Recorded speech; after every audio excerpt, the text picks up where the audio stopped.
the people don't stop.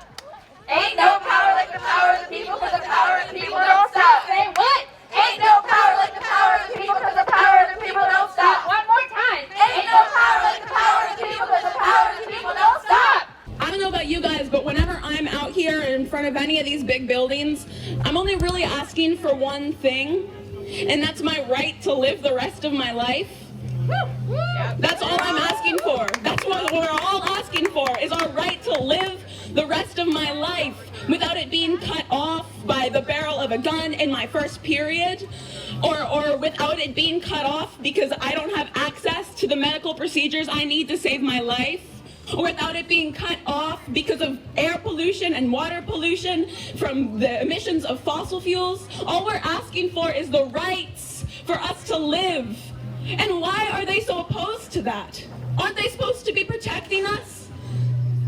Making it so we can live the rest of our lives? Why is everything they do up there and over there too, why is everything they do directly opposed to us living? Why is that?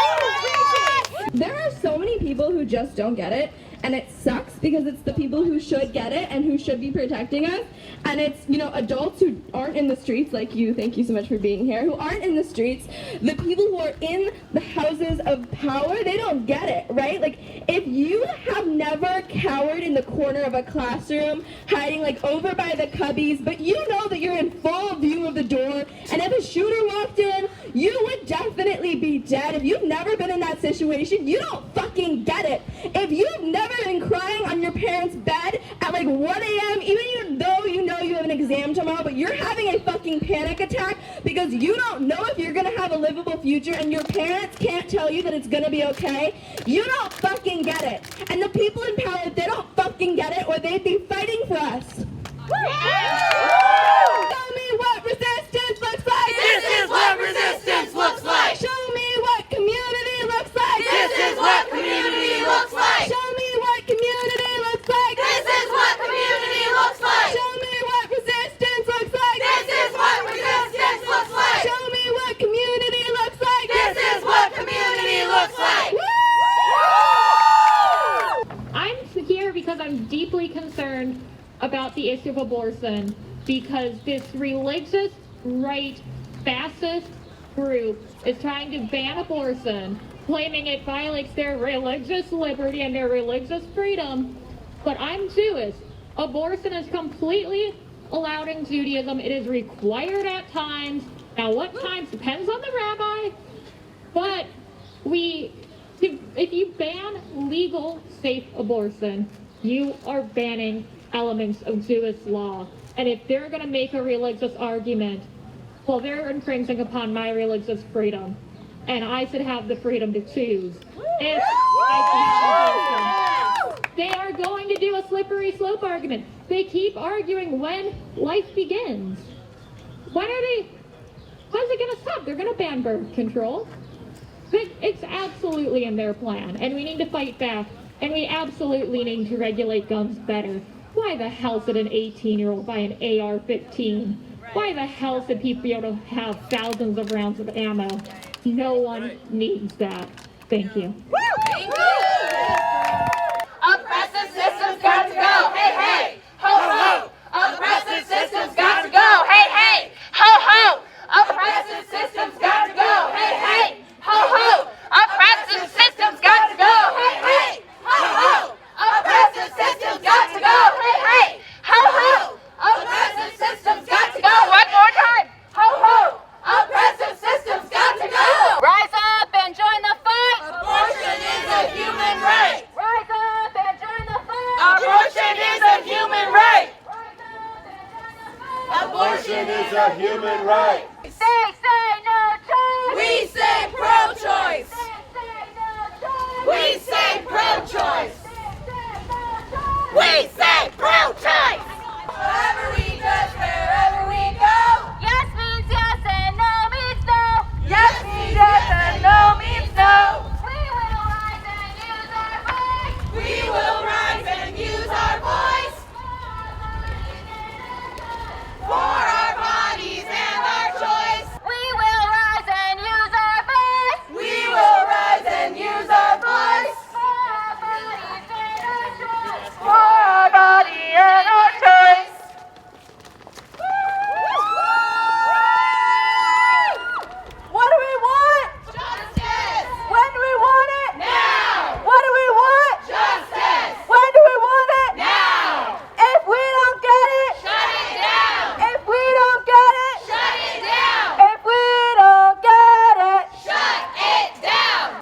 It is a dark time for America. The Supreme Court is poised to strike down Roe versus Wade. Black folks are killed in a supermarket, killed on these streets, shot by white supremacists and police. Children are massacred in their schools by assault weapons. As of yesterday, there have been 27 school shootings this year and 214 shootings overall. Shame. Shame! Shame! Shame! And in the meantime, our lawmakers have gone on an adjourned 10-day holiday after 48 hours. In maybe 20 minutes, they passed protection for Supreme Court justices' homes. Where is that sense of urgency? Where is that sense of urgency when it comes to protecting us and when it comes to protecting our children? We are dying, our children are dying, and our planet is dying. The highest court in the land seeks to strip us of our rights our families and ancestors already fought for, and won. Fundamental human rights that should be untouchable. Let us not forget that Alito's draft cites several cases for his argument that abortion rights have no precedent in law. Decisions like gay marriage, interracial marriage, the right to not undergo involuntary surgery, contraceptives, our privacy rights to decide how our children are educated. This government threatens our existence, bodily autonomy, and any hope of a future without violence. This is unacceptable, and we are far past enough is enough. Enough is enough! And so, we demand the Senate end the filibuster and pass life-saving gun control legislation, protection for reproductive rights, and policy that puts an end to the destruction of our planet. If we don't get it, if we don't get it, if we don't get it, shut it down! Thank you. My name is Reverend Wendy Hamilton. I am a current congressional candidate right here in D.C. So what I'm out here for today is not just because I feel like I want to lend my voice. I want to get in there. I got some things to say to some people. We need a moral renaissance on Capitol Hill. We need our leaders to remember who sent them there and who they work for. We have lost our sense of, we've lost our minds, but we've also lost our sense of humanity, of compassion. We have put profits over people. We have put personal interests over the prosperity of our souls and our lives, and it has to stop, and it has to stop now. You know, the night that they leaked the decision by Alito and them that Roe would be overturned, it was interesting because living right here in D.C., you know, you're able to come down and participate in movements like this, right? So that's a benefit and a blessing of living in D.C. And so I had just gotten home. It was Monday evening, and I'd been out all day. I work all day. I work in D.C. public schools during the day. That's my day job. And we just had to go through a couple of active shooter drills, and I don't appreciate that our children have to incorporate that into their curriculum, but that's another point. I came home that night, I looked on Twitter, I opened up social media, saw that Roe v. Wade to be overturned was trending. I put my shoes back on. I said, I'm going to the Supreme Court. Where were the rest of our elected officials that night? Honey, Where the hell were our elected officials? that's what I want to know, because I was down there like, we have to get up. This is a direct assault on American people. We cannot stand at home, and especially here in D.C., because we're not a state. I'll talk to you about D.C. statehood for just one moment. I'm running for D.C. I got to talk to you about how this is an extra assault potentially on Washington, D.C. Because what you all don't understand is when that leak was made, there are states that are able to codify Roe themselves. Like California that night was like, oh no, we will protect women's rights here. Abortion will remain legal here. Illinois, Rhode Island, all these other states that are able to do that said we're going to block this regardless of what the Supreme Court does. D.C. doesn't have that buffer.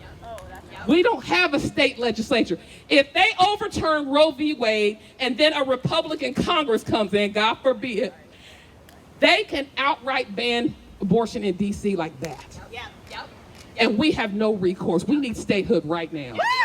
Right now. I find it really sad when children die. I was 15 and joined the March for Our Lives protest that she has her shirt right now. March 24th, 2018. I was 15 and I was in high school. I went to a village high school and there was only one other girl that striked with me. Shout out to you, Libby. And I see, you know, there's a little guy here today with his sister. Right there. He's so young. The fact that children have to come out here and young adults like myself, because not too long ago I was a high school student. I graduated in 2020. I'm only 19. The fact that we have to come out here is really ridiculous. And my sign that I had in 2018 said, "How much is a life worth?" They receive millions and millions of dollars, and hundreds of kids are slaughtered in school. I saw a little boy who honestly looked a lot like that little boy. It kind of makes me tear up a little bit. That watched 20 other kids get murdered. That's really sickening. And the fact that Mitch McConnell receives so much money and then he's tweeting his thoughts and prayers really disgusts me. Are you guys disgusted? Yes! I find it really shameful, and I am proud to be an American, but I'm very, very ashamed of my government and how they are not protecting our children. I wanted to say something about abortion as well. With the draft opinion, they did say that abortion, I'm paraphrasing, sorry, but they said abortion has no place in American culture, history, or tradition. And I'm a woman, and I'm an American woman, and I just find that completely false. If you look online, you can see 1 in 4 women has an abortion. Now, that's a lot of women. 1 in 4, that's 25%. I know I love someone that has had an abortion. I know someone that had an abortion to save their life. And it's more common than people think. Just because we don't talk about it doesn't mean it doesn't happen. 25% of Americans is a lot.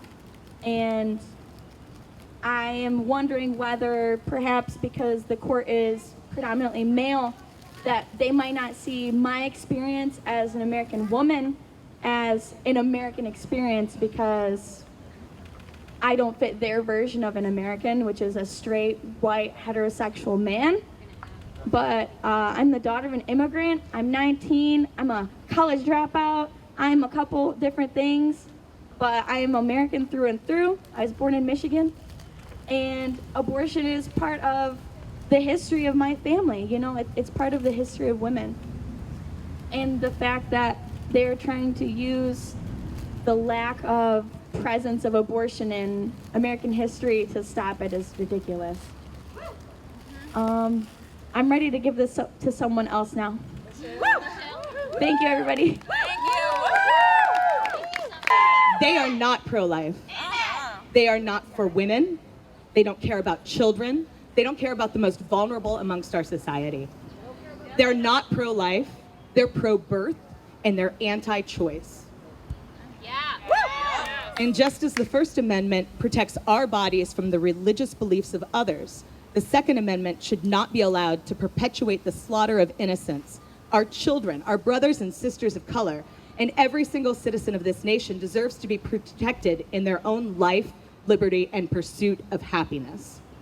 Thank you. What is this? Like, I don't even know where I am anymore. Like, I am studying for a future that I don't even know if I'm gonna have, if my brother's gonna have it. This is disgusting, and we shouldn't be here. If the people behind us were doing their jobs, we wouldn't have to be here right now. This isn't, like, I take pride in what I'm doing. I take pride in what we're all doing, but we shouldn't be here.